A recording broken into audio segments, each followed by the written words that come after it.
Katrina, and this is So and Tare, and today I'm going to talk to you guys about figs. So I haven't really introduced you to my fig trees yet. I used to have 4 different types. Now I have 3 different types that are named. So this one over here is Texas. This one over here is Texas Everbearing. That's the one we're going to collect a lot of fruit from today. We have right here Tiger Panache, which I don't think there's anything ripe on it right now, but maybe that one is. And I also have brown turkey. Now, brown turkey is the one that is usually in the grocery stores. It's pretty typical.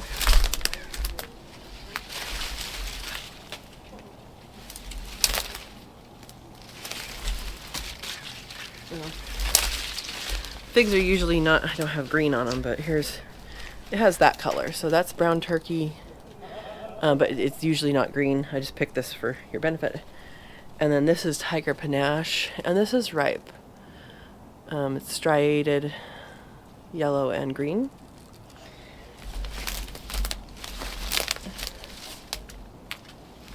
And this is Texas Everbearing.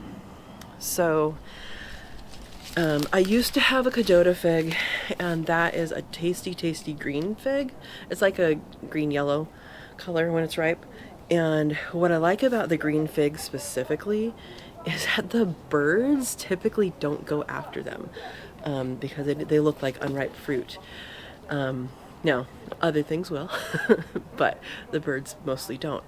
Something to think about when it comes to figs is there are cold hardy figs and there are figs that are less cold hardy. So you always want to look at what your growing zone is, your USDA planting zone, and know kind of what temperature you get down to and all of that when choosing what variety of fig. Now, I'll bring you over to the other area and show you after I harvest what I've done with cuttings of figs. So let's get to harvesting first. All right, you can see up here, I'll zoom in, you can see the figs are hanging like this. So like look at this branch here. So you can see the figs are hanging. You can see how this one here, it's not up anymore. They grow like this, and then when they're ripe, they fall down like that. So that's a pretty good indicator that this is ready. It's also, softish to the touch, and a bunch of these are going to be like that. Let's see how many we get. They should break off pretty easily if you just kind of tilt it. This one may have not been ripe all the way because it's still green, but because we're having a bunch of rain coming and I don't want fruit to split and stuff like that, I'm harvesting now. And really, you want to harvest these when they're ripe, not when they're not before they're ripe.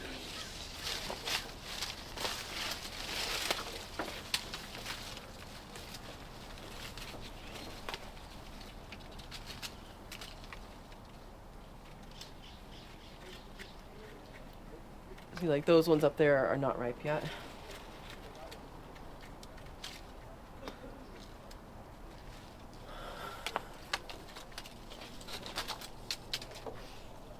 I need a harvesting apron. That's what I need, so I have to carry this.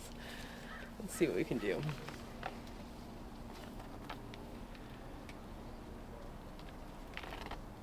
Maybe that'll work. We'll see how long that works.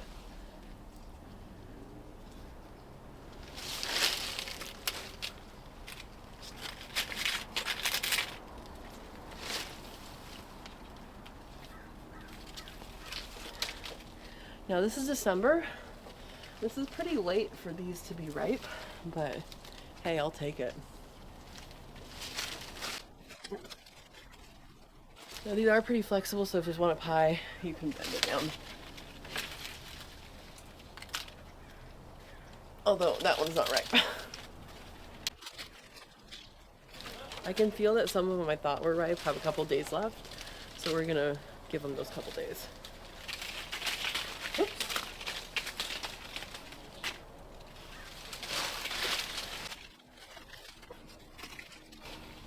You guys have an easier way to pick figs? I'm wondering if I could actually use my my picker. I have like a little basket picker.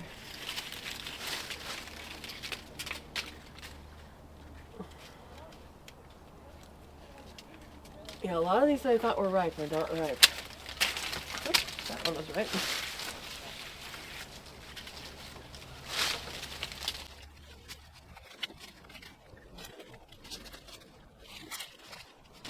Well, guys, I thought we were gonna get more than that, but we got some. Let's go over. I'll show you the starting of figs. Okay, so over by the garage and the aviary, I have figs. So these figs, they have varietal names. I do not know them. The tags are missing. These are all from California Rare Fruit Growers Scion Exchange, which happens typically in January and February, so keep your eyes out for that. And basically what happens is people prune their trees and you get a stick and you can start it. So I had these in pots and I was, trying to root them up, and I went on vacation and I'm like, these need to stay a little moist. What am I gonna do? Because at that time I didn't have animals, and I didn't have, did I? I may have had chickens. I don't know. But I didn't have other responsibilities that other people would have to like come in and take care of. And so I ended up planting them in this bed, just because I needed a place to put them. And that was water. That's really the only reason. And up until last year, they would grow. They were like this big, right? They were alive. They're good. They're all right. But this year, they grew from this tall to all the way, like that one is as tall as the garage. You can see they're really healthy, really bendy. They're losing the leaves right now, which is fine. That is what happens in winter. But there's a lot of them in here, and I need to remove this cattle panel trellis because it's not needed for figs. I don't know. Has anybody ever seen espaliered figs? I'm not going to try it. But they're doing so well here. This was not going to be a fig bed. This was originally a ginger and turmeric bed. However, it's now a fig bed. So I'm going to just let them grow and see what happens. I don't know how many years it'll take to get fruit off of them, but I also don't remember what year I planted this. It was before pandemic. So, yeah, and it's 2023 right now, December. Yeah, so that's really good. You can start figs by cutting. So if your friend has a really good fig tree and you're like, oh, I wish I could have that, you can.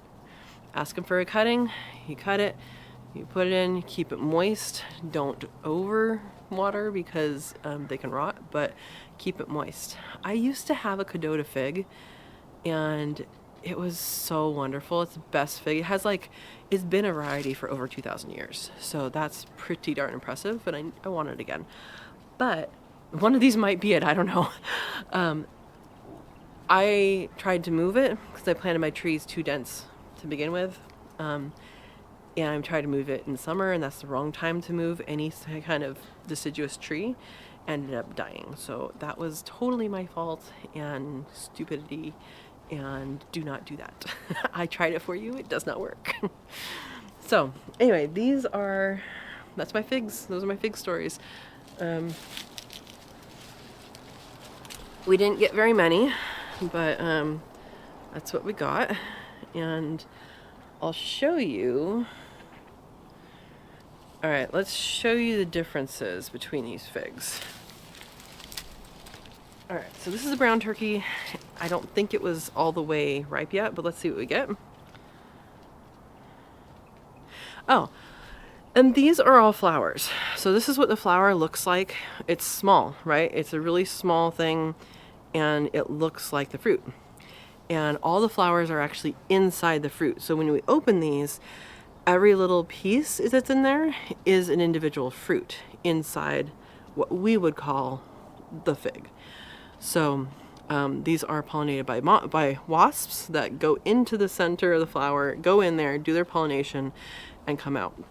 I think there are some self-fertile, some varieties that don't need a wasp, but I don't really know much about that, so that's up to you guys to research. But that little hole at the end of the fruit is where the insect goes in to pollinate. So anyway, let's check it out. This one was not quite ripe, but you can see it has a good color.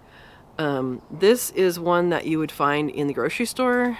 So it will come with a little darker color when it's all the way ripe.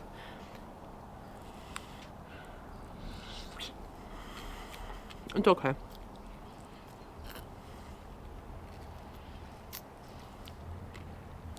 Yeah, this one isn't ripe yet. But you can see each individual fruit there is an individual fruit. So each individual little thing has a seed in it. Those are fruits.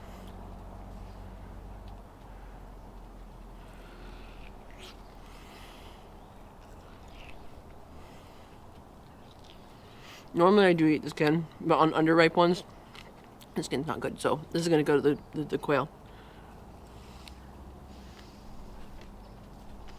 All right, next up, Texas everbearing, and these are pretty good size fruits, and they're also very good. They are called everbearing. They don't bear fruit all year, but they do bear fruit for a long portion of the season. Oh, and this one's not colorful. Okay, some of them are colorful, some of them aren't. We might try a different one. They're very good. Yeah, we're gonna try a different one to give you that guys that color. Sometimes they don't have color, I don't know why. Well, they usually have a little more color than that. They're usually not as colorful as the Texas, as the brown turkey.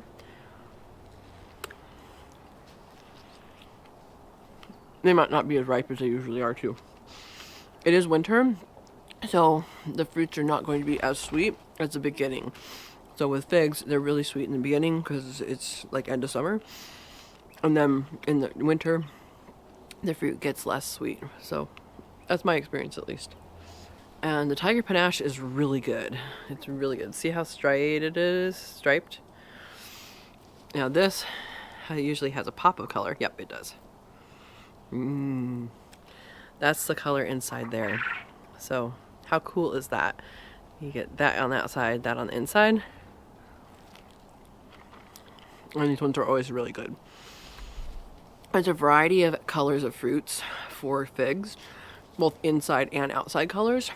I've seen some really big, like this big, green ones that were really tasty and red inside, and that was really good. These typically are somewhat small, but I've had them bigger than this as well. But anyway, they're very good. Thank you for watching. Grow figs. I've seen people grow them in containers. I've seen people grow them. I grow them in the ground. There's a lot of good things you could do with them, and they bake really well. So like, think about fig Newtons types of things, and that stuff is really tasty. So anyway, thank you for watching. If you liked the video, please like it, and if you haven't already, please subscribe. Hit the bell notification, select all so you get all the notifications, and have an awesome day, guys. Share this around, have fun with figs, and enjoy the day. Thank you for watching.